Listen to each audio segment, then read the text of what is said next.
जय गुरु जी। संगत जी, गुरु जी को मानने का मतलब ही है उनके बताए हुए वचनों पे चलना, या हमें अपने गुरु के हुक्म में रहना आना चाहिए। क्योंकि संगत जी वो सब जानते हैं, उन्हें सब पता है कि हम किस भावना से उनके पास जाते हैं, हमारे मन में क्या चल रहा है, वो सब कुछ देख रहे होते हैं। संगत जी, एक बहुत ही प्यारा सा सत्संग मैं आप लोगों के साथ शेयर करूंगी, जिससे हमें पता चलता है। आप हर सत्संग को एक कहानी के रूप में नहीं कि हाँ हम ये कहानी सुन रहे हैं, उस कहानी के पीछे गुरुजी की क्या करनी है, उससे हमें क्या सीख मिलती है, इस बात को समझना बहुत जरूरी है। संगत जी, हर सत्संग में कुछ ऐसी बात छुपी होती है जो हमें बहुत कुछ सिखा देती है। बहुत ही प्यारा सा सत्संग गुरुजी की पुरानी संगत श्री रघुवीर अंकल जी का है।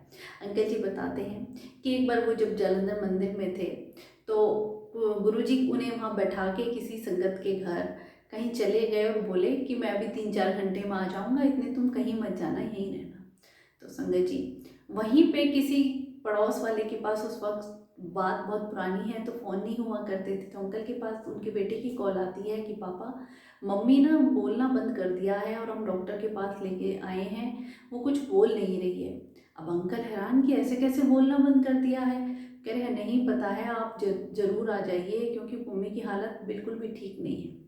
आप अंकल गुरुजी का वेट करते रहे कि गुरुजी कह के गए हैं कि मुझे यहाँ पे रुकना है। पर जब गुरुजी शाम तक नहीं आए तो अंकल मैसेज दे के वहाँ से तुरंत निकल गए। तुरंत बस में जल्दी से घर पहुँचे, पता चला हॉस्पिटल में है। हॉस्पिटल में गए तो वहाँ जाके क्या देखा कि आंटी बेड पे लेटी हुई है और उनका पूरा शरीर स्वेलिंग आई हुई है, फेस पे भी, हाथ पैरों पे भी, और ऑक्सीजन मास्क लगा हुआ है। तो अंकल आंटी से बोले क्या हुआ तेनू, तू बोल नहीं रही है। और इतना कहते ही आंटी बस रोना शुरू कर देती है, बोल कुछ नहीं पाती है। अब अंकल भी देख के हैरान रहते हैं और सोचते हैं कि गुरुजी को इसकी हालत के बारे में बताना चाहिए, पर गुरुजी को तो सब पता है, उन्हें बताने की भी जरूरत नहीं है। नर्स वगैरह से पूछते हैं तो कहती है 9 बजे डॉक्टर आएंगे, वो इन्हें देखेंगे तभी उनकी कंडीशन बताएंगे। अब अंकल के मन में अचानक से थॉट आता है। उनके बेटे जलंधर मंदिर में पहुंच जाते हैं और कहते हैं पापा गुरुजी अब आ गए हैं तो आप आ जाना थोड़ी देर बाद। तो उनके मन में आता है कि मैं ही क्या आऊँगा, ऐसा करता हूँ, ये तो बीमारी है, इसको ही गुरुजी के पास लेके चलता हूँ। अब नर्स जो कंपाउंडर वहाँ होते हैं वो छुट्टी ना दें कि हम इस कंडीशन में इनको नहीं भेज सकते, ये तो हिल भी नहीं सकती हैं, डॉक्टर ने इन्हें करवट लेने के लिए भी मना कहा है, इस कंडीशन में आपके साथ कैसे जाएगी, इनकी जान को रिस्क है, हम नहीं बिना डॉक्टर की आज्ञा के आपको हाथ भी नहीं लगाने देंगे जब तक डॉक्टर नहीं आ जाते। अब वो अंकल बार बार कहें कि नहीं मुझे तो इसे गुरुजी के पास लेके ही जाना है। संगत जी, अंकल 2-4 आदमी को इकट्ठा करते हैं, रिक्शा बुलाते हैं और नर्स अपनी तरफ खींचे आंटी को और अंकल अपनी तरफ। फिर काफ़ी देर करने के बाद अंकल आंटी को कुछ लोगों के सहारे से रिक्शा में बैठा लेते हैं और गुरुजी के मंदिर में पहुंच जाते हैं। वह संगत आ रही होती है, जा रही होती है, अंकल आंटी को देख के सब देखते हैं कि क्या हुआ क्या हुआ, तो उनका आंटी को अंदर ले जाते हैं।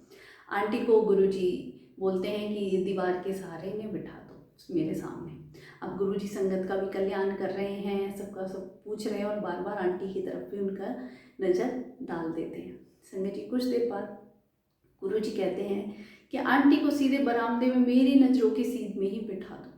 अब आंटी को सीधे वहाँ बिठा देते हैं तो गुरुजी फिर नजरें आंटी की तरफ करते, कहते हैं ना भगवान की तो एक नज़र ही काफ़ी है संगत जी कल्याण करने के लिए। थोड़ी देर बाद गुरुजी कहते हैं कि अंकल को बुला के कि आंटी ने कहो कि मंदिर के सारे पर्दे धोने हैं। अब अंकल सुन के हिल जाते हैं कि कैसे हो सकता है, जो इंसान हिल नहीं सकता, डुल नहीं सकता, वो मंदिर के इतने सारे पर्दे कैसे धो सकता है। पर जो गुरु जी की आज्ञा संगत जी, गुरु का हुक्म ही हमारा कल्याण कर सकता है। अगर उस वक्त हम डाउट कर दें या उसमें हम आनाकानी कर दें तो जो कल्याण गुरु जी ने सोच रखा है वो नहीं हो पाता है। संगत जी, गुरुजी की आज्ञा पाकर अंकल आंटी को बाहर लेके जाते हैं, वॉशिंग एरिया में वहाँ बिठा देते हैं और जितने भी पर्दे हैं 40 पर्दे उतार के आंटी के सामने रख देते हैं। अब आंटी तो अकेली बैठ भी नहीं सकती, उन्हें पकड़ के बिठाया गया। तो गुरुजी ने फिर मैसेज भिजवाया कि ये अकेले ही काम करेंगी, इनकी हेल्प कोई नहीं करेगा। अब यही बात अंकल ने आके अपनी आंटी को बताई कि तुम्हें अकेले ही करना होगा, हम नहीं कुछ कर पाएंगे। तो आंटी के सामने इजी एक बाल्टी में घोल के वो ऐसे, और ब्रश जो होती है कपड़े धोने वाली वो अंकल को सामने दिख जाती है, आंटी के हाथ में थमा देते हैं। अब एक पर्दा निकाला, दूसरा निकाला, ऐसे ऐसे हाथ हिलाने के लिए कहते हैं पर वो तो बिल्कुल हिल डुल ही नहीं रही थी। तीसरा निकाला, चौथे में थोड़ा सा हाथ उनका हिलता है संगत जी, फिर पांचवा, फिर छठा, धीरे धीरे जब लास्ट का पर्दा आ जाता है तो आंटी का हाथ पूरा मूवमेंट करने लग जाता है संगत जी। तो आंटी उस वक्त पर्दे धो के फिर गुरुजी के पास ले जाते हैं। तो गुरुजी कहते हैं 80% तुम्हें ठीक कर दिया है, 20% मैं कल करूँगा, कल फिर आना, अभी आंटी को घर भेज दो। अंकल आंटी को घर भेज देते हैं। आंटी अगले दिन फिर आती है, आके बैठ जाती है, संगत बैठी हुई होती है।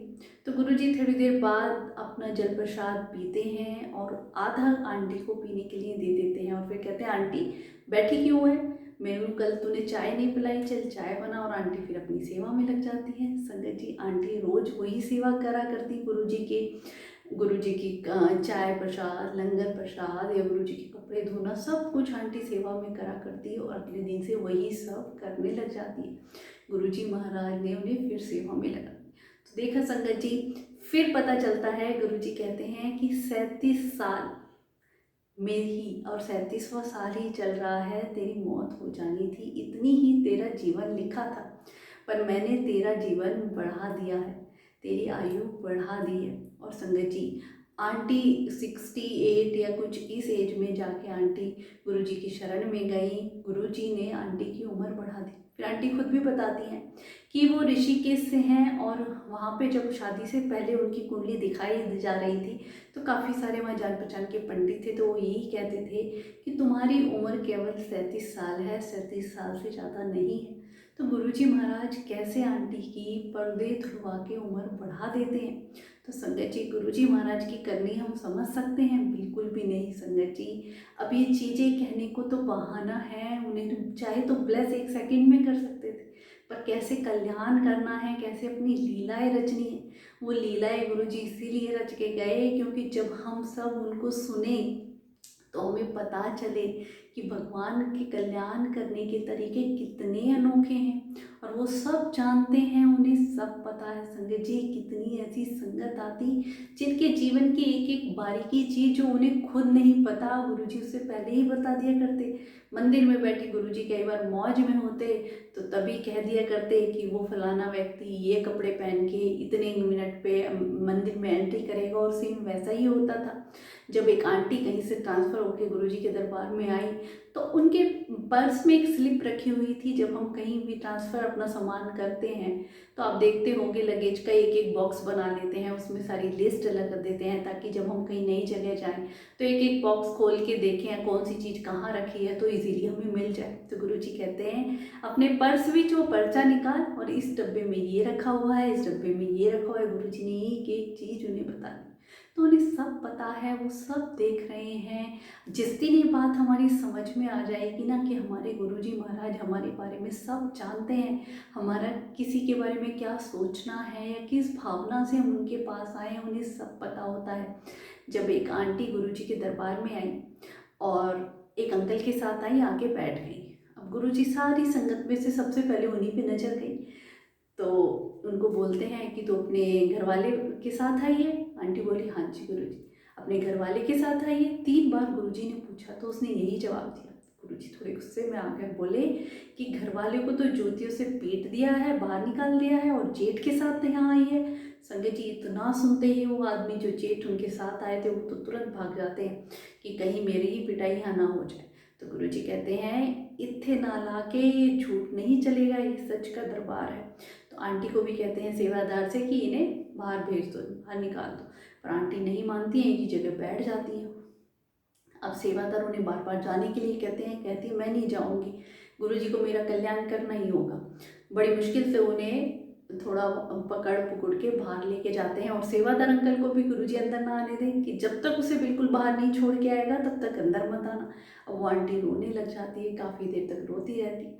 तो सेवादार आके गुरुजी को बताते हैं, गुरुजी वो नहीं जा रही है, रोए जा रही है। तो संजय जी फिर क्या हुआ, फिर गुरुजी की जो कहते हैं ना हुकुम में चलना, गुरुजी ने उन्हें अपने पास बुलाया, बोला सुधरना चाहती है, हाँ जी, तो अपने घर वाले को तो अपने घर लेके आ और इस जेठ को जुत्ती नाक बाहर निकाल। तो तो संगत जी, आंटी वैसा ही करती हैं और कहती हैं जो आज्ञा गुरुजी। और आंटी को एक मौका गुरुजी देते हैं सुधरने का। और 10-15 दिनों बाद जब वो अपने हस्बैंड के साथ गुरुजी के दरबार में आती हैं तो गुरुजी कहते हैं हूँ तो ठीक है, अब तो ठीक है सब। तो कहती है हाँ जी गुरुजी। तो देखा संगत जी, जब कोई संगत ऐसे गलत कर्म करके या झूठ से या किसी भी ऐसे मन में छुपाव करके गुरुजी के दरबार में आते हैं, उन्हें सब पता होता है। हर संगत के मन की लाखों करोड़ों लोगों को गुरुजी देख रहे हैं, सर्वव्यापी हैं, भगवान सबके बारे में सब जानते हैं।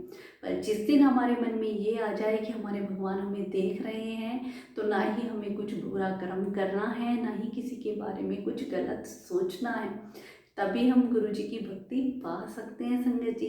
गलत भावना के साथ जो भी संगत आती, गुरुजी तुरंत उन्हें भगा देते थे। तो हम एक सच्ची भावना के साथ और ना ही कुछ गलत करके, ना ही किसी के बारे में गलत सोच के सच्चे मन से गुरुजी के दरबार में जाते हैं तो वो तुरंत हमारी झोली भर देते हैं। अनंतम शुक्राना गुरुजी, अनंतम शुक्राना।